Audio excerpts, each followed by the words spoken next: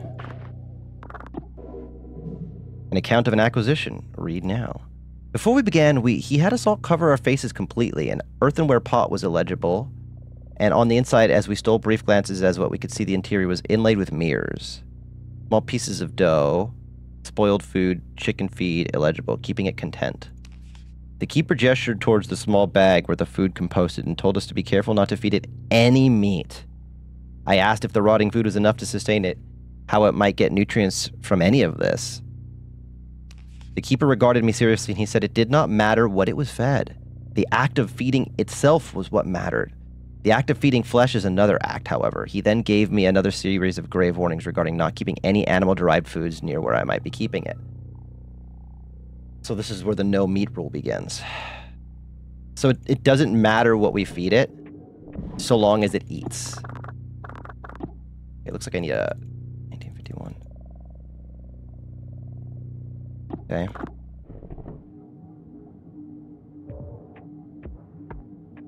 Trash pile. Examine. Something about the painting looks strange. Search the painting.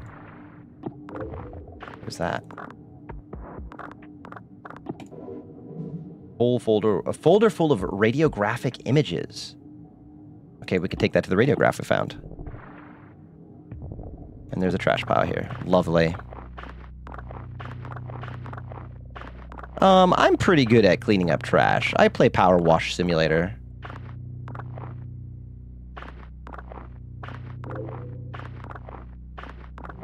What is that thing? Fiberglass insulation. This isn't really food. Grandpa might eat it, however. Oh, okay.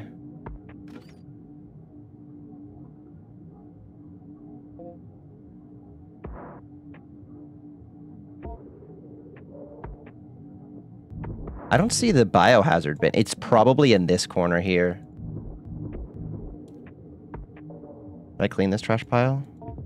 The waste here smells particularly strong. Okay. What the hell is that thing? Oh, why is it looking at me funny? A simple paper doll. It might be useful in the construction of magic symbols.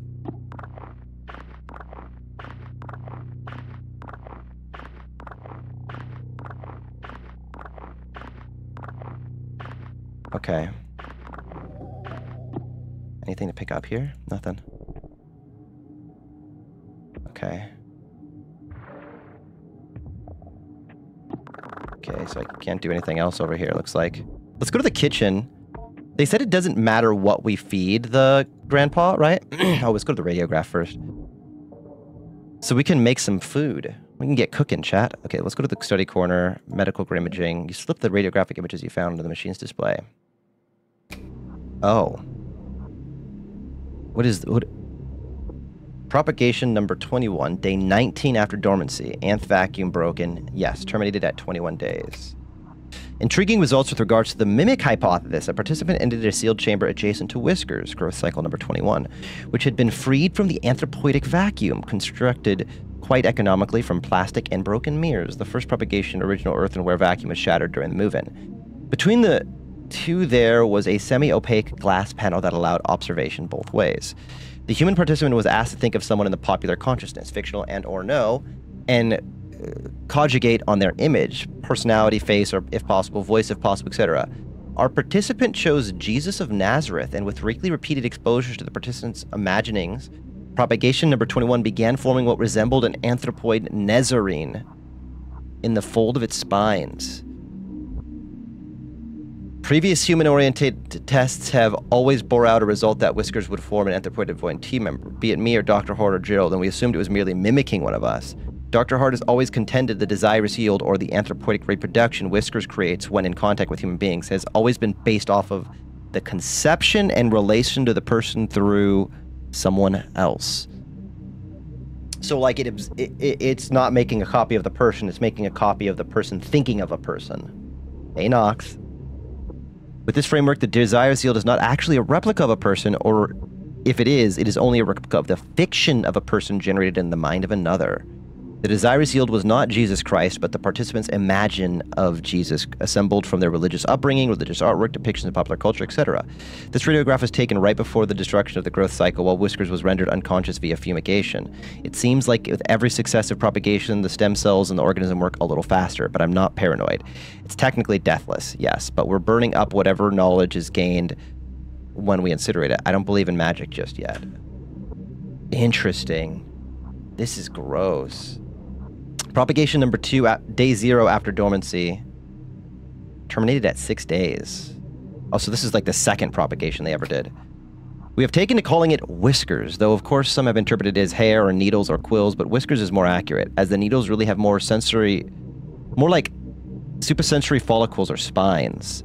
The nerve nets distributed throughout the morphology of these spines resemble those of the genus Hydra, but have myelin sheaths that are functionally the same as vertebrae. As we can see in the X-ray, each spine is laden with dense optical arrangements similar to compound eyes. The Hydra connection is assuredly worth investigating with regard to the organism's capacity for regeneration and anecdotal deathlessness. It certainly is a robust enough creature to inspire marvel that is not untinged with fear. Are they growing people? So this game is called Grow Your Grandpa. This girl was locked in her, well, not locked, but sent down to the basement because her parents were fighting and she found this stuff. And we're a teacher, or we're like a caseworker at the school trying to understand the girl's life, and we think she's telling a fictional story, but this is us like living through what she's seeing and encountering. So it seems like, to the best of my knowledge, to summarize, her grandfather might have been a scientist who found this organism through folklore, and they've been doing research and testing on it to see what it is. It's kind of like a mimic in the movie The Thing, right, where it can like mimic people, is the best bet I'm getting. But it seems like they're super cautious in how they propagate it. They use the word propagate a lot, because it seems like it's very susceptible to whatever it takes in. Okay, let's see. Propagation 14, day 14 after dormancy, nth vacuum broken, terminated at 16 days. Exposure to mammalian forms, part of a series of zoomorphic influences, led to further understanding of the propagation's ability to stimulate the somatic stem cells that constitute fully developed animals. I write simulate in the previous statement because examining the tissue of each propagation leads me to believe its amazing capacity for accelerated growth or vastly different forms comes from its cell-level mutability, and yet at no time does it function as the thing it becomes except in the sense that it mimics it.